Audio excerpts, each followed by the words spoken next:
Bom dia, pessoal.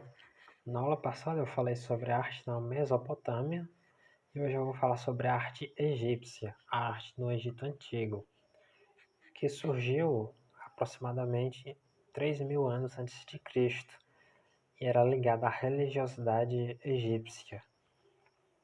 Os túmulos eram um dos principais aspectos da arte egípcia, pois os egípcios acreditavam na imortalidade da alma e que ela sofreria se o corpo fosse profanado.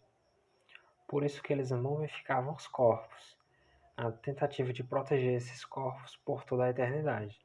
Então, com os corpos protegidos, a alma não sofreria, a alma não seria atormentada.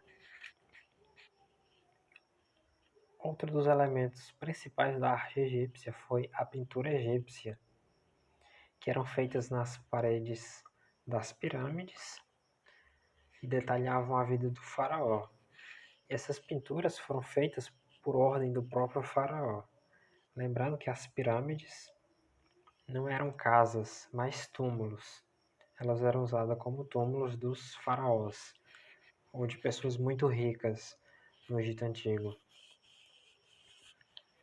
E nessas pinturas se usavam cores e tintas que eram extraídas na natureza. Então, por exemplo, o preto, que é associado à noite e à morte, era obtido do carvão. O branco era extraído do cal ou gesso e simbolizava a pureza e a verdade. O vermelho ele representava a energia e o poder e era encontrado em substâncias ocres, que é um tipo de argila alaranjada. O amarelo, que é associado à eternidade, era extraído do óxido de ferro hidratado, que é uma variante do ferro.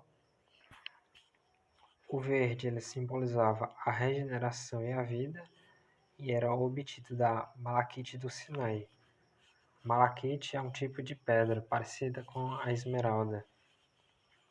E o azul era extraído do carbono de cobre e estava associada ao rio Nilo e ao céu.